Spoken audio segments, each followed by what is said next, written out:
This is Erik Messerschmidt, and you're listening to the Cinematography Podcast. The following podcast contains explicit language. You're listening to the Cinematography Podcast presented by Hot Rod Cameras, a program about the art, craft, and philosophy of the moving image and the people who make it happen. Coming to you from the world headquarters of Hot Rod Cameras in Hollywood, California, are your hosts, Ben Rock and Ilya Friedman. Happy New Year, Ilya. Happy New Year, Ben. How are you? I'm not going to go down too much of a rabbit hole, but I'm getting over COVID. Oh. And longtime listeners will be like, didn't you have it once before 3 years ago? The answer is yes, I did. And Bill Totolo had to fill in for me. And now I'm fully vaxxed and boosted, and whatever shots they can give me for it, I'll take. And this bout of COVID was sort of like not even that nasty of a cold. It was just an unpleasant cold. But it was COVID, so I had to quarantine. Gotcha. All right. So you should be good for the next few months, though. Probably unlikely to get it again. No, that's true. That's true. It just meant that I had the boringest New Year's Eve of all time because I wasn't going to go anywhere because I found out that day I had COVID. Not a lot of singing of Auld Lang Syne. No, not a lot of singing, period. Although I did do an at-home test just a few hours ago and came up negative, so I think I'm okay, and I'm just getting over the nasality of this. So Happy New Year to all of our listeners, and I'm excited about what we're going into. I'm going to go on record and say I think 2023 is one of the best movie years in recent history for me. I think we had some just amazingly noteworthy movies, and we've talked to some awesome DPs of them, and hopefully we're going to talk to a few more of them. But I think it was a remarkable year. I'm interested to see if 2024 can even come near to comparing to it. So Ben, my hopes are that 2024 is a great year for movies too. Who's on the show today?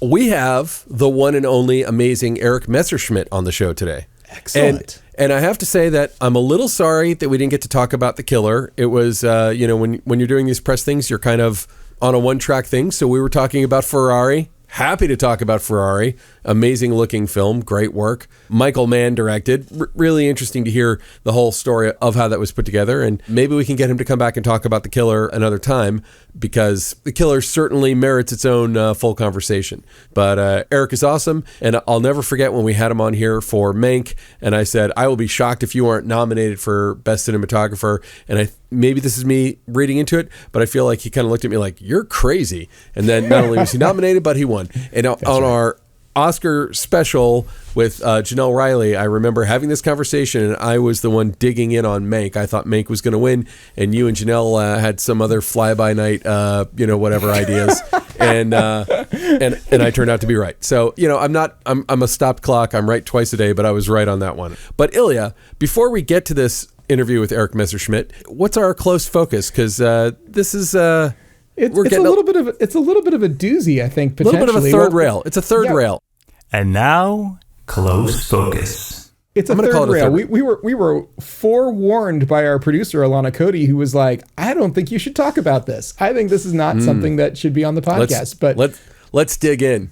Okay, so they've announced a 10th Star Wars movie. It's going to be produced by Damon Lindelof. It's about the, constructing of a new Jedi Order or something like that. It's a new movie. And the Star Wars fanboys are upset at the choice of director. Is it because George Lucas decided to come back and do what he did to the prequels? No, but that seems like it would make a lot of sense. No, I believe it's Charmin Obaid-Chinoy. That's exactly how you pronounce her name. Oh, okay, great. She has directed a couple of episodes of the current Marvel television series, Miss Marvel. She's made a bunch of features, and she's even won 2 Oscars for short documentary films. And I think qualified. I think that this is I see there's a whole article here. We'll put a link to it in the show notes about the fanboys who are upset about her being. Okay, but here I'm going to give you a counter pitch. I'm going to give you a devil's advocate point of view from the fanboy's point of view. Okay, but what about if it was a dude instead of this person? If it was some random dude, I think they'd be angry too. I think they'd be really angry. I think they're mad because it's a woman. Because and here's my proof. Who complained when the Russo brothers were brought on to direct Captain America: Winter Soldier? Nobody. Yeah. Nobody complained. The Russo brothers had solid credits directing TV. Long track record, for sure. Track record of directing television. I don't believe they had directed a feature before that. There are so many examples of people who were brought in to direct a Marvel movie who didn't have a varied filmography or a deep studio filmography. My concern, here's my concern, because I think Sharmeen Obaid-Chinoy is an amazing director. I'm afraid that what's going to happen is she's going to be dropped into the giant studio machinery of Lucasfilm and chewed up and spit out. All of the nuance that makes her work interesting, which she was able to use in Ms. Marvel, by the way, is going to be sucked out clean. But I also support her 1,000% in cashing in and taking a job on a high-profile thing that will put her on the next plateau in her career. And there ain't nothing wrong with that. The one question I have been wondering, because of how good she did on The Mandalorian, why Bryce Dallas Howard isn't directing this. That was my first thought too. My first thought is that Bryce Dallas Howard did so great on The Mandalorian, and there's been other women who've directed Star Wars television. I thought they might take someone who is steeped in the universe, and they didn't. They took an outsider. Well, Bryce Dallas Howard, I mean, like the Variety story writes itself because her dad directed Solo, a Star Wars movie. You know, so it's like spanning the generations. But like, look, the Star Wars people are aware that Bryce Dallas Howard is a person who could do this, and they came to the conclusion that they came to. But the fanboy thing, I think, is straight up misogyny. And pardon my French, they can go fuck off with that shit. You know, if all you want is the original OG Star Wars, then go watch it.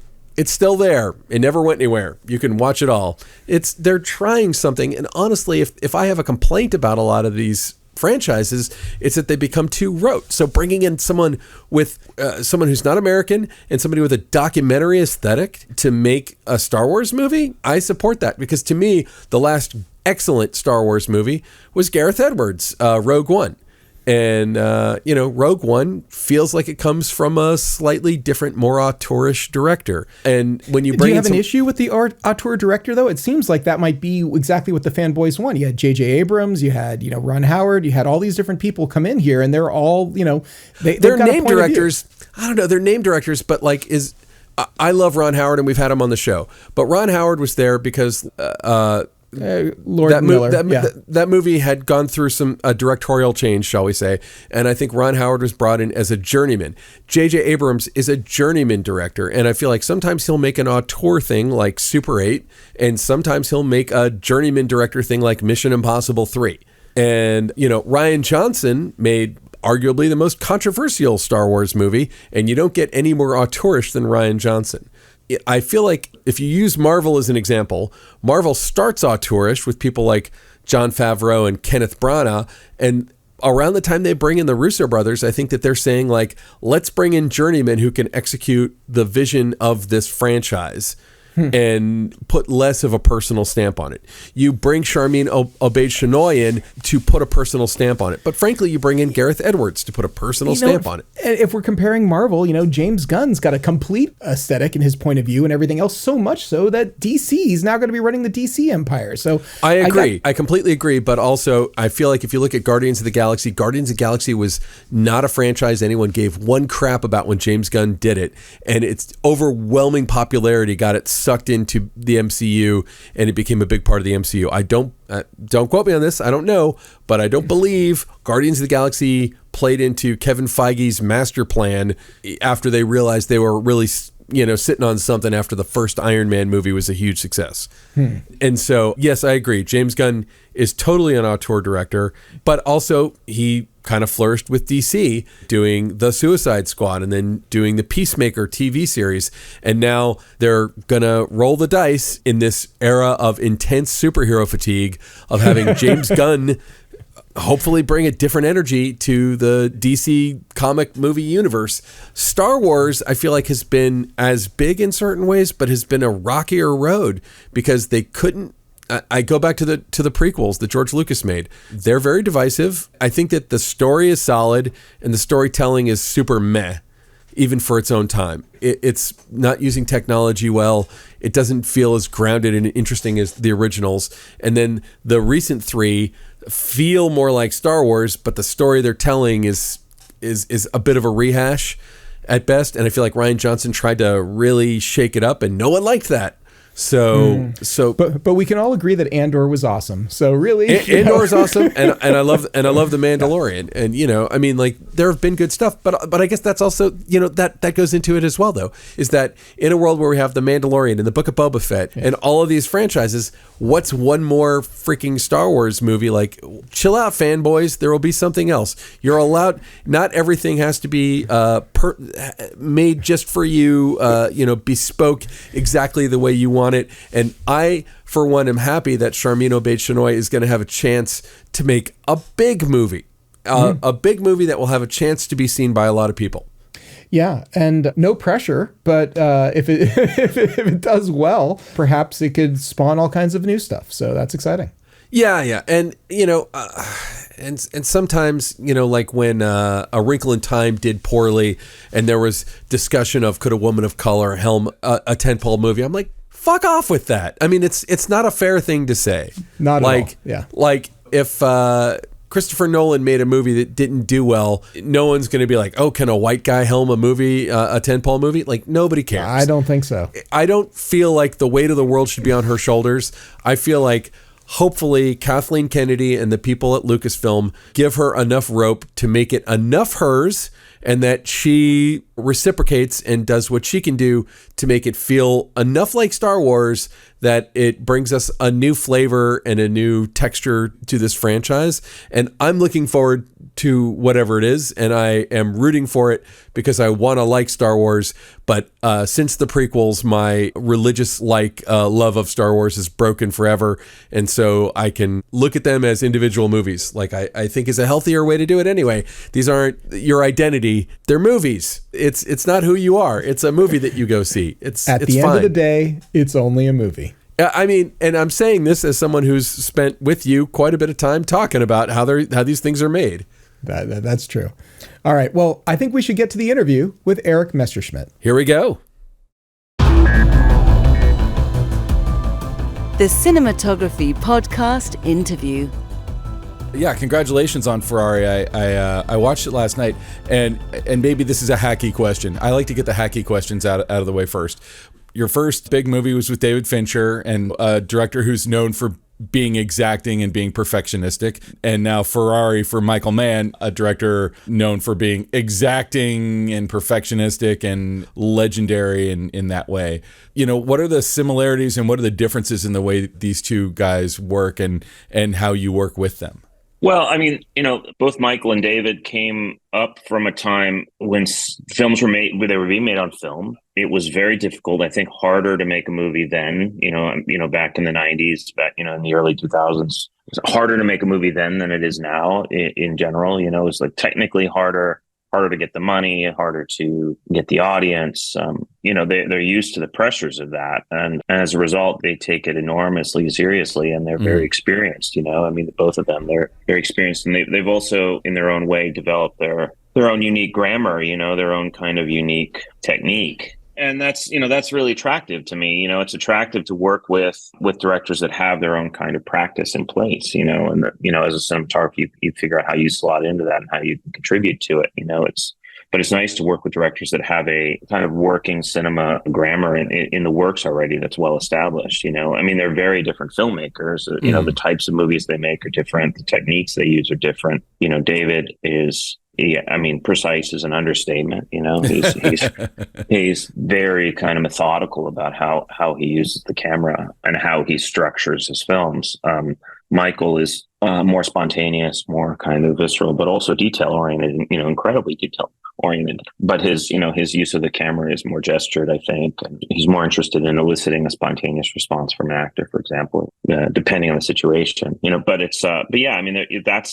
is the joy of being a cinematographer. Really, is like you come in play in someone else's sandbox, and you learn how you can contribute, how your sensibilities can help that person make their film. So I had read that Michael Mann had been trying to get Ferrari made for it's about 30 years. It was going to be his follow-up to Last of the Mohicans. And he had, reams and reams of research and stuff. Talk about like stepping into a world like that, that's that researched. Also, you're being brought on to realize this guy's, dream for 30 years. I know that like when you get there on the day and you're setting up a shot, you're not thinking about that. You're just thinking about what you've got to do that day. But what was it like kind of stepping into somebody's like passion project, especially somebody as notoriously relentless as a filmmaker as Michael? I'm sorry, Michael Mann's work is just so, unbelievably inspirational and one of a kind. But it's like, I can't imagine stepping into that guy's passion project, like what did that feel like? Sure. Well, I mean, look, I was and still am a fan of Michael. I mean, as a person who studies cinema, as a student of cinema, I'm an enormous fan of his. And when I got the job, I just immediately felt an incredible responsibility to give him everything I could, to try and give him the movie he wanted to make, from my participation end anyway, from what I do. In the case of this movie, it was incredibly helpful that he'd been making it, it's not like Michael had been trying to make it. I believe Michael had been making it for 30 years because his research library, really, his research material and his preparation was astounding. I mean, he'd been to Modena many times. He'd taken all sorts of photographs. He had an incredible collection of newsreel photography, of the era of motorsport. He had every book ever written about Enzo Ferrari and the history of Ferrari. He had, personal letters. He had just an incredible collection of things that really helped shape the film, and it's sometimes, you join a project and you sort of start from scratch with a director. The director's been on it 6 months or something, and you sort of feel like, you figure out the film together. That was not the case on this movie. Michael knew exactly what he wanted to make, and that, that alleviates a lot of that pressure. But I mean, I think Michael's incredibly passionate about this movie, and even though it's the only film I've done with him, I happen to believe that every movie that Michael makes, he is passionate about it. He is incredibly focused. He's up in 4 a.m. at the gym, and he's making shot lists and thinking about how he's going to structure his day and shoot till 9 p.m. and he's back at it the next day. He works incredibly hard. So, everyone around him feels that pressure, I think.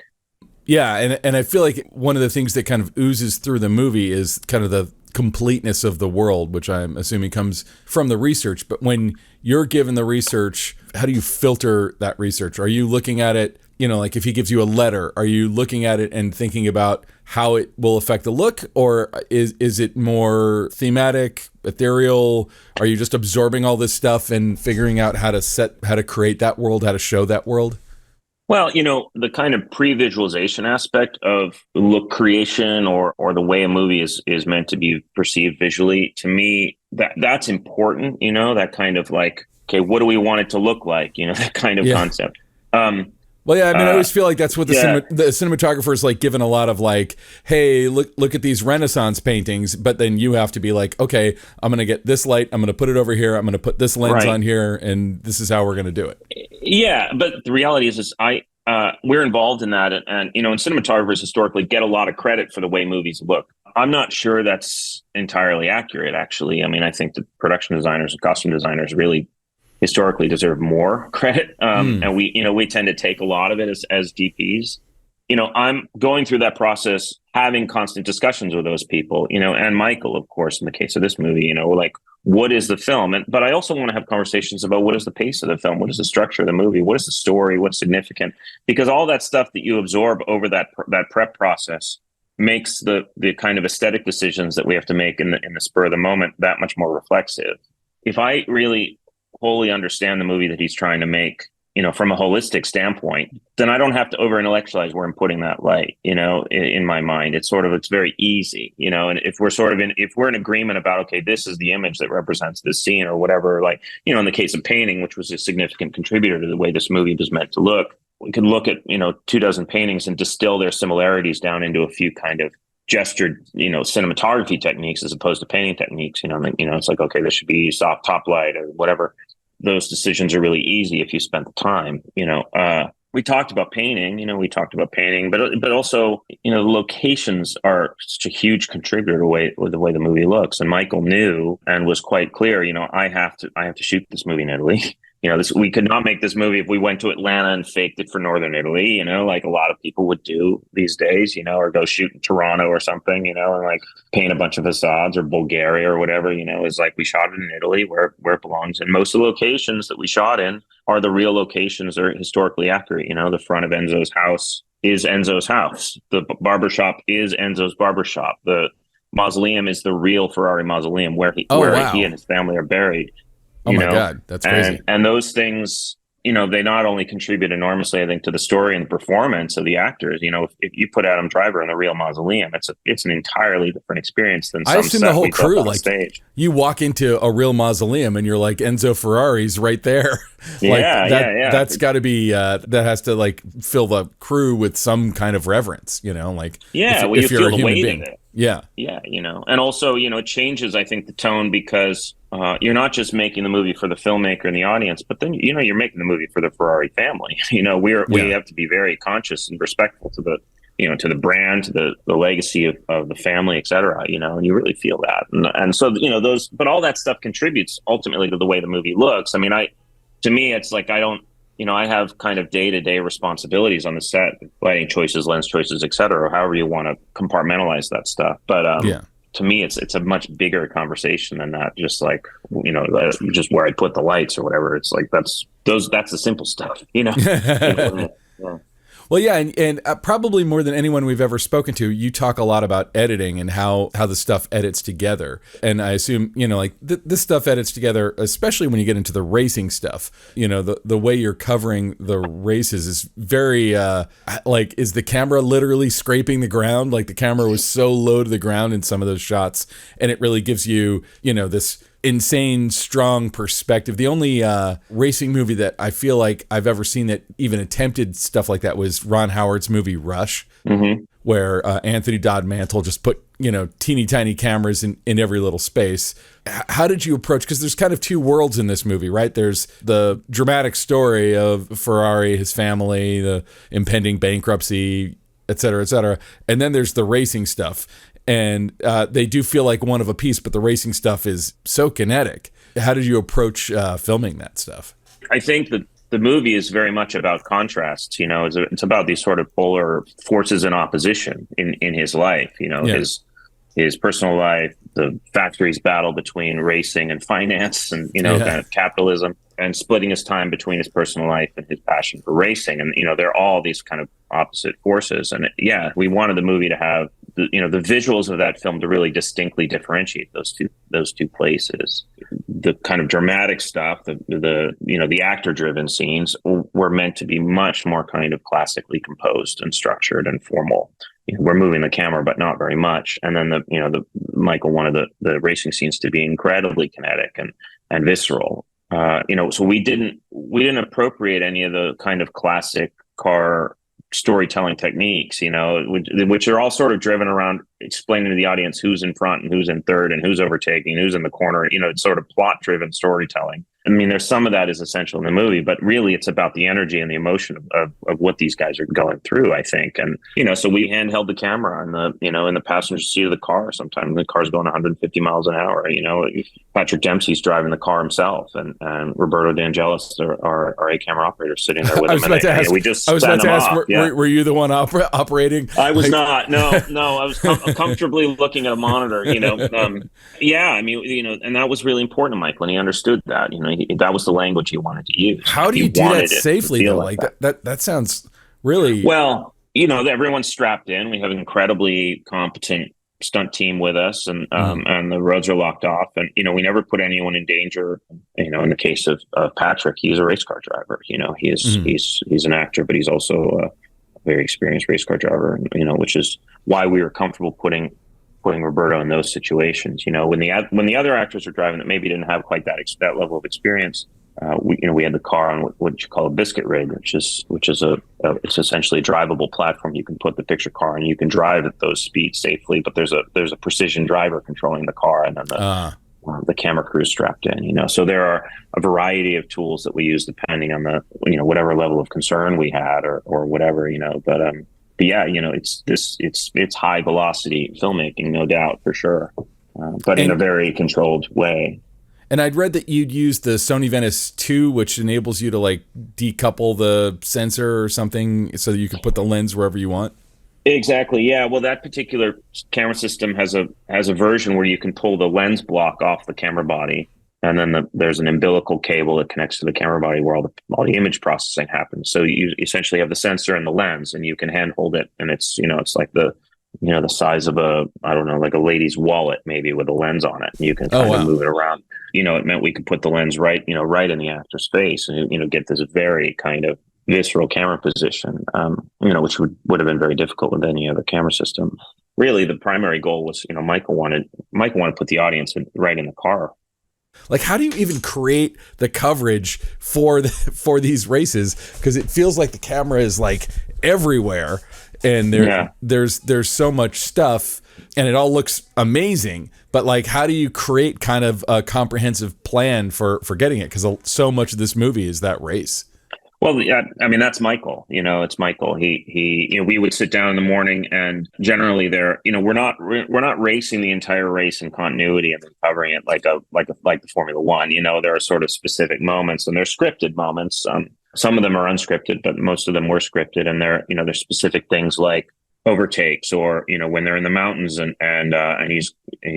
he's pushing Barra towards that corner, and one of them has to brake and Barra is forced off the road. Those are plot-driven beats that the audience clearly has to understand. So those are shots that Michael is camera directing, and also they're all in complete concert with the stunt performers. So we have this specific maneuver we have to accomplish. This is this car has to be here, this car has to be here, the camera's going to be here, and it's going to capture this moment.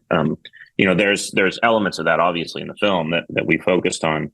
But then there's the kind of visceral stuff. For example, when they're driving into the town square, and there's this great shot. I love this shot where the camera's next to Patrick Dempsey, and he's sort of in this tunnel of very narrow Italian street, and then he comes out, and you hear the crowd roar, and it gets very bright, and that's more about the kind of the visceral energy of motor racing in that era, I think, and above and beyond everything else, something that Michael wanted to show the audience and get them to understand.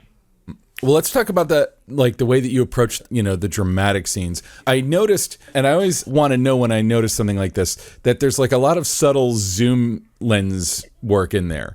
And it's not like 1970s Starsky and Hutch. It's very subtle, but obviously you can make the choice between whether you're going to be on a crane or a dolly or a zoom or however you're going to do it. What makes you choose zoom? What about zoom lensing? What are you communicating? Even if it's just kind of an intuitive decision, but like, what do you think is the difference between that and any other kind of movement?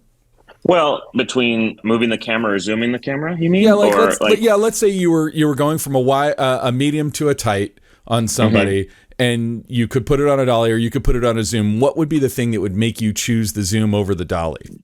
I think the audience's perception of the zoom is different than the audience's perception of the dolly. The dolly is a very deliberate kind of planned move, in a way. You have this kind of like very structured, formal. The dolly requires a number of people working together to accomplish it, which is great. That's that kind of deliberate push in or that deliberate pull back or whatever. There's a formality to it that can be very effective. I think Michael likes that kind of the moment between the moment. And a lot of the stuff he's operating the camera himself. By the way, we give him the zoom controller, and he's picking those moments and zooming in as he wants to. Oh, interesting. So that tool, I think, in the hands of someone who wants to read the performance and make a judgment in the performance is very effective. It's not so much the process of, okay, when she says this line, you're going to push the camera in, the focus puller knows that it's going to happen, the operator is prepared for it, and all that stuff happens. The zoom controller in the hand of the director, and he's watching Penelope Cruz speak, and he just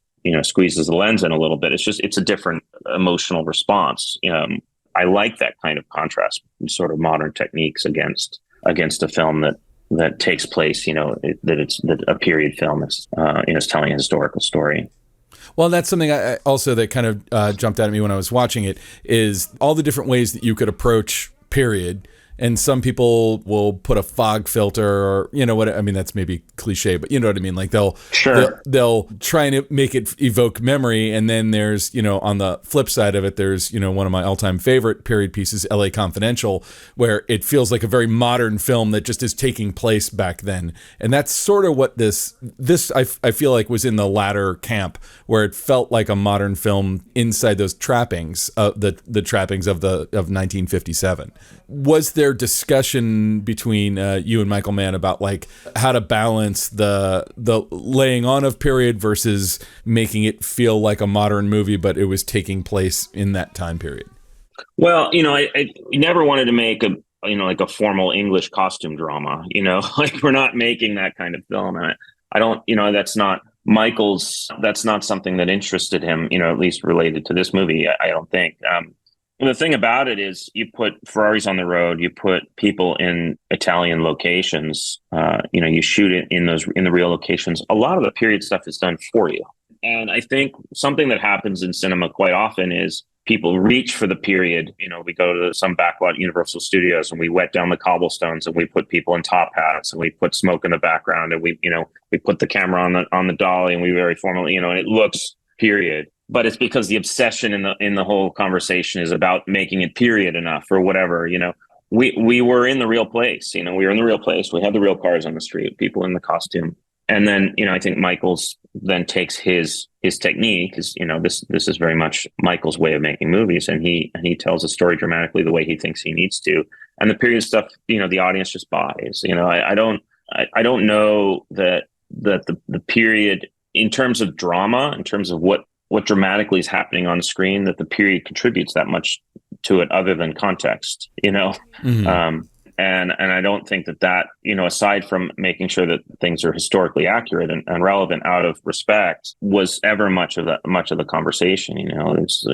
Michael is very focused on what's happening dramatically and how he wants the audience to feel in a given scene, and that's the primary focus every day. And I think that's a beautiful thing. It's like this really hyper focus on the emotional response of the audience, and how his characters interact and how best to capture that interaction. We use a steady cam, we use handheld, we use, every trick in the book to however we felt we would best communicate that.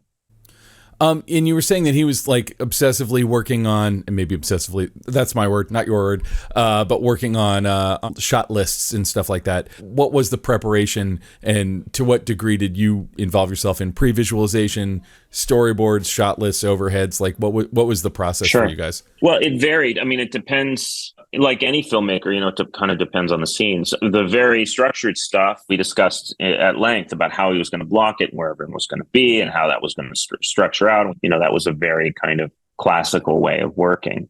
Some of the other stuff, it can't be prepped that way. The scene, like for example, when Laura and Enzo are fighting in the living room, when she's, she sort of holds him accountable for the affair. She's standing by that lamp. That's something we blocked on the day. He worked out with Penelope and Adam how they wanted to work it, and they rehearsed, and I would watch the rehearsal and, see how that's structuring. And then we have a quick discussion about how it's going to get covered, and I would light it and, relatively quickly. And then we shoot it, because those scenes, I believe, first of all, I think it's incredibly disrespectful to the actors to just say, okay, you're standing here and you're standing here and you're going to have the conversation, and then we're going to shoot it with these 6 shots because we've already discussed it together in the office. Particularly these very dramatic scenes, the actors have to play it. It has to feel natural. If you're going to do it over and over again, it can't be this kind of rigid thing where you've told everyone where to stand and they just have to deliver the lines. So no amount of prep really prepares you for that. You sort of have to have a rough plan in place, and then we execute that rough plan depending on how things fall into place, on the day.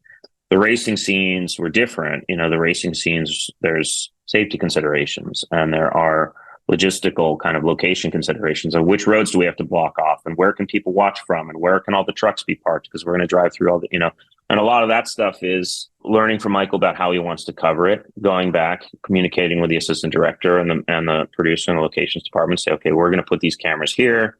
These are the safe areas. This is where we can park stuff, and there are larger, just, practical discussions happening around that information And sometimes I was very involved in those conversations, with Michael about how we were going to cover them, and other times not. Other times he'd show up in the morning and say, I want to do this close up, I want to do this shot, I want to do this shot, I want to do this shot. Okay, great. We shot it in 58 days. It was pretty fast schedule. Oh my God, that's crazy fast. Yeah. That's crazy fast for that. Yeah, and no second unit. There was no second unit. It was, Michael directed everything, and we shot it all as a first unit film, really, with the exception of a few inserts, I think. So that's interesting because I once talked to someone who'd done a lot of second unit for a big director, and I was asking him about second unit, and his immediate thing he told me was, if you want to see how to do second unit right, watch Michael Mann movies. Because he was talking about how much second unit there was in Michael Mann movies. And this all feels so, his movies all feel like one of a piece. I don't feel like, and to do it in 58 days, that seems like, how much of that was the car racing stuff? Well, it's probably the second half. We only had Penelope for a couple of weeks. So we had a very narrow window. So we had to shoot her out at the beginning of the schedule, which is, which really, I think, speaks to their skill, particularly her and Adam, their skill as actors, because they had to run the whole story arc over the course of like 8 days. Maybe easier for them in a sense that they could like keep the continuity of it in their heads much faster. Yeah, no, for sure. But I think it's like Adam hadn't witnessed the aftermath of the crash when he had to go back and talk to her about it. It's like true. It's a different. It's tricky. But yeah, I suppose. Look, I'm not a director, I'm not an actor, but condensing that stuff into tomorrow, this is where you're at in the story. The next day, this is where you're at in the story. And we did, shoot it relatively in continuity. So, I suppose that helps. But, the second unit thing, I don't know, man. I feel like that type of stuff is usually schedule driven. It's not creative driven. It's like, okay, we have this many days. So in order to do that, some line producer says, great, we're going to bring in this guy. He's going to shoot second unit. You guys are going to just shoot the first unit stuff with the actors. And then we're going to meld it together. And what that develops into is a bunch of shots of actors reacting to stuff, and then a bunch of car crash or car racing footage that has to be intercut. And it really changes the structure of the movie, I think, in a way. It's like it becomes this, it turns the film into a very procedural process, procedural storytelling film, because you have to kind of bifurcate it in that way. We had the actors with us all the time. The actors were with us, and sometimes we saw them and sometimes we didn't. And it frees up a director. There's obvious costs to that, and it changes the kind of mechanics of the filmmaking. But I also believe that it makes that seam, that border between second unit, first unit, much less apparent to those of us that know what that looks like. You watch kind of a conventional action film, and exactly what the first unit, the second unit stuff is. Like, okay, here's Jason Statham looking off camera saying something clever, and then you cut in the overcast light, and then you cut and there's the car crash, and it's all bright sun or whatever. It's like, okay, well, I see exactly how you guys did this. Yeah. So Michael, on a Michael Mann movie, Michael has to direct everything, and he should for it to really to work. That's awesome. And you said that he would sometimes control the zoom. Did he ever operate the camera? Oh yeah, quite a bit, all the time. Sometimes Michael wants to compose the shot himself, or he wants to feel them. He's not operating the Steadicam, but yeah, sometimes he'd take a long lens or camera on the dolly or whatever, and that's fine. I believe the frame is the director's property. It's like the frame is the principal tool that the director has to communicate something to the audience. It's how the audience views the film. So if the director feels that they need to control the frame, then they absolutely should. I have no problem with that. That's just filmmaking for me. Well, that's awesome. Unfortunately, I wish that I could talk to you longer. And also, I want to talk to you about The Killer. I'm dying to talk. I love The Killer, and I want to talk to you about that as well. I feel like you're probably, you might cancel yourself out this year by being nominated for both. Anyway, thank you so much for coming back on the show, and congratulations. An amazing job on Ferrari, and also an amazing job on The Killer. And as always, look forward to seeing what you have coming up next. Thanks, Ben. Appreciate it. Anytime. So that was Erik Messerschmidt. Thank you again, Erik. It's always great to talk to you. I want to get you on here to talk about The Killer. I was itching to talk about it. Hopefully we can do that. And now, short ends. Ilya, so it is now our patent pending short end time, where we talk about our pet obsessions of the week. What could possibly be afflicting your mind all the time these days? Well, I feel like I have less and less time to watch stuff that I really like. and to take shots on things that I really didn't know anything about. There was a documentary, actually, that was at Sundance this year, and it was a big hit called Little Richard, I Am Everything. This is now available on HBO Max. So I watched the first half of it last night. I'm going to watch the second half of it tonight. But I got to say, I was totally struck by it. And I thought I knew a thing or two about Little Richard. Turns out I knew almost nothing about Little Richard. And it's really, really great. He's like 8 feet tall. Little was always ironic. Yeah, well, not quite 8 feet tall, but did you know that? I don't know anything about Little Richard. Go on. Well, Little Richard is sort of the original king of rock and roll, and no offense to Elvis Presley, but Little Richard predates him and had this huge following, and there's this wonderful sort of like backstory of different white artists covering his music, trying to make his music palatable to a white audience, which is really interesting. But also, did you know that the Beatles and the Rolling Stones both opened for Little Richard when they were like starting out? That's cool. Huge. That's really huge to have the Beatles be your opening act, to have Little Richard be the headline. And it's true. They say that like at that time, nobody wanted to follow Little Richard. Little Richard became the headline act on sometimes these like cavalcade shows with all these people because no one wanted to follow him. So it was like Little Richard, he becomes the headliner, and he put on this incredible, incredible show. And they go into a lot of detail about his life, and there is, I want to say, a somewhat cheesy affectation that is done on top of this, the whole I am everything. There's sort of like this Big Bang ethereal dust sort of like time lapses of like plants growing and stuff. They kind of like they sprinkle throughout this, and I don't think it serves any purpose whatsoever except that for me to distract from the story. But the story is so compelling, the music is so great, and I've just been loving everything about it. I get to finish the last probably 45 minutes of it tonight. I'm looking forward to it. Oh, cool. I should check that out. That's my obsession this week. By the way, I want to follow up on one of the things that you talked about, which was Wonka. Yeah. That movie's freaking magical. I love that movie. Isn't it great? It's so good. It's really good. It was kind of like out of left field for me. Like, sitting down into it, I had no expectations and really was not sure I was going to like anything about it. But the movie is just charming, completely works. It works for everybody. It's a great movie. I mean, like, Paddington 2 should have taught us all. Paddington and Paddington 2 should have taught us, like, this is a director. This director means business. This is someone who can take Star Wars movie? An idea. Yeah, let's. You know what? 1,000%. Oh my God, I am so down for that guy's Star Wars movie. Anyway, so my short end is I've been following, and I know that I've actually talked about it as a short end before, so I apologize. But our old, I would like to say friend. He's a friend of yours, Michael Cioni. Yeah. And I have been watching his YouTube channel on the creation of his new AI tool for filmmakers called Strata. And I've been watching, first of all, he's just a very engaging, charismatic, unbelievably smart person, but he's someone who's like not just good at being smart, he's good at being a communicator. He's like a science communicator for film stuff. I wish that in my life I could ever be as engaging and charismatic as Michael Cioni. And I've been following the progress of Strata this whole time. But they dropped a new episode either today or yesterday called How We Got iPhone 15 to Look Like an 8K Cinema Camera. And I would encourage, we should put it in the show notes, I would encourage everyone listening to this to check this out. Michael is not saying stop shooting on cinema cameras, but he's showing how he used the iPhone 15 plus the Blackmagic app, plus the fact that the iPhone 15 has USB-C, so you can record into it. You can record it to a hard drive. You can use ProRes. And he is theorizing, why is Apple putting all of this functionality into a phone?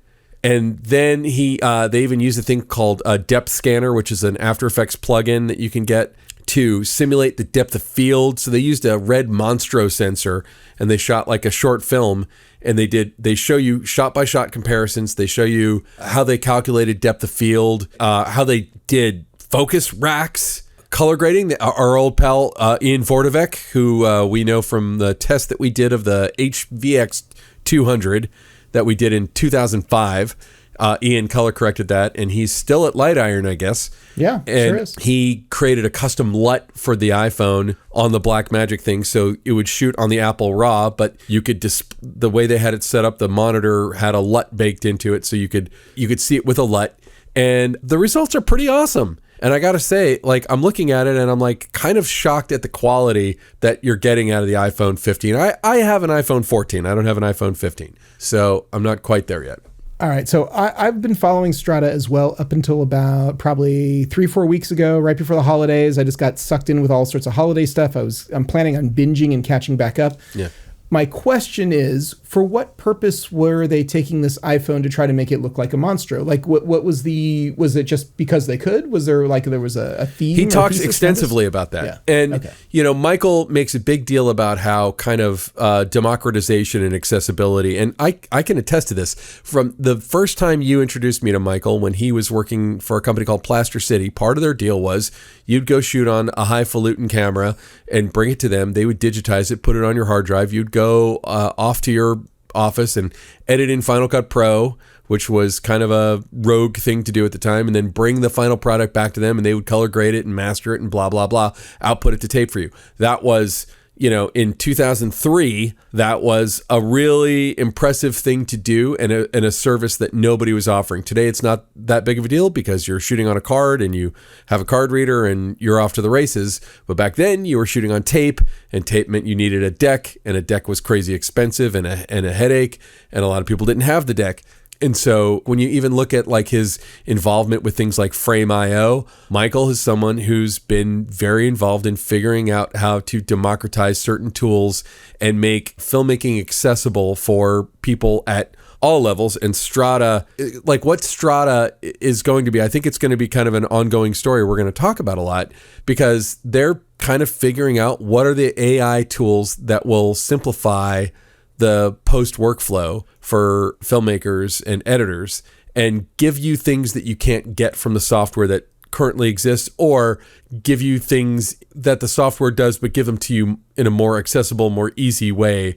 Like one of the things I was thinking when I was watching them use this depth scanner plugin on iPhone footage and make it look sort of like a red monstro, like they're grading it and it looks good. Like he's not saying you should shoot your movie with an iPhone. He says directly, and I've said this as well, if what you have available to you is an iPhone and that's the best you can do, don't say, oh, well, I can't shoot my movie till I can get my hands on a Sony Venice. Go make something with an iPhone. It's better to do something now than it is to make it an impossible barrier of entry for yourself. Like we came up in a world where you had to shoot on film. And as a barrier to entry, that sucked. Here's how they set up an iPhone to shoot cinema style. Like they got it as cinema rigged out as they possibly could.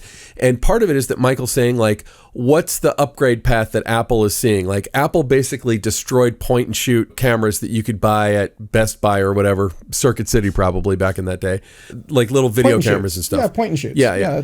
And so he's wondering if a lot of these pro features are there to maybe go after bigger things like, the A7S kind of crowd. I will tell you that when we start seeing Apple produce all of their Apple TV Plus programs on an iPhone, that will tell you. But I don't think we're going to see that for a long time. Okay, so they're not doing that, but, and this is something I didn't know until he mentioned it in this video, is that the Apple Keynote from just a couple months ago, they filmed it entirely on iPhone 15. They did. Yeah, it is very much a publicity stunt. Absolutely. Still, I watched that keynote and it never occurred to me that it was shot on a phone. Like I never thought, why does it look like that? I never had that thought. Okay. Good. So anyway, I think it's worth seeing. And I don't think Michael's saying that the future is we're shooting stuff on iPhones, but it did make me think also like imagine using some of these tools on a professional camera, but you're like, I wish that I had less depth of field. A tool like Depth Scanner or something you could apply and make it a more cinematic roll-off, shallower depth of field. Like everything he's doing in here, I'm looking at it, I'm going like, step that up to a professional level camera and it becomes, a killer app. I remember when The Social Network came out and I heard that they had digitally manipulated the depth of field in the rowing sequence with the two the Winklevoss twins, where they had cloned Armie Hammer behind himself. And I remember watching that and being like, I wonder if I watched it again today if I'd be like, oh, that looks digital. But like what I saw with Depth Scanner, what they did, I thought it looked pretty good. I wouldn't question it if I was watching it in something. So again, I'm not saying, I know that you get triggered by the idea of making movies on the iPhone, and you're not wrong that for not very much more money, you could get a much better camera. But I think Chioni's point is that, like, what's the upgrade path to Apple? Where are they going with adding ProRes and some of the other things that they're putting into these phones? Like, why are they putting professional tools in the hands of regular schmoes walking around, with using their phones to listen to podcasts and, take holiday pictures? It's no secret. Apple wants everyone to have an iPhone and not have an Android. They're anything they can possibly do to separate themselves from everybody else out there with the phone, they're trying to do. Yeah, it's interesting. It's interesting. We won't be boring to see what happens in the phone space over the next few years. But I will say this again too. Yeah. We got to get Michael on here to talk about Strata. Michael's already agreed to come on. It's just a question of when. So it's like, I talked to Michael a few months back. We can absolutely make it happen. So I'll just have to, we'll have to put it on the calendar. Cool. All right, man. Well, I think that wraps it up for us. Who should we thank this week? Let's thank Kays Alatrachi. Kays working on new music for us. I heard the new music. He sent me a file of the new music, and it's awesome. Did just one file? He sent me like 90. No, he sent me a file folder that had a bunch of music in it. We got to thank Alana Cody, our producer, who is, lining up all of these episodes for us, making sure all this happens. And of course, Ben Katz, who has probably didn't have the easiest job this week, but, slices, dices, makes thousands of julienne fries, turns these podcasts into something that people can actually listen and watch and enjoy. Yeah. Thank you, Ben Katz. So, Ben, where can people find you? Listen, don't watch. Please find me at benrock.com. You can check out for all your Benrock and Benrock accessories there. You can watch my reel. Hire me. Feel free to hire me. I'm always looking for work. How about yourself, Ilya? Where can people find you? You can find me over at Hot Rod Cameras. HotRodCameras.com is the website for the store. We sell all manner of camera equipment, from very humble equipment all the way on up to the fastest, the mammest, the jammest, the biggest, the bestest. So you can find me over at Hot Rod Cameras. So cool. So Ben, I think that is just about going to do it this week. You want to take us out? I forgot what our sign off was. Thanks for tuning in. Yeah, it's just going to be this awkward thing until we hit stop on the records. So I don't. Yeah, I'm going to go ahead and hit stop then. Okay, bye. Bye. This has been the Cinematography Podcast, presented by Hot Rod Cameras. Find your next camera, lens, or accessory on the web at hotrodcameras.com. Don't forget to subscribe to our show on iTunes and connect with us on Facebook and Twitter. Thanks for listening.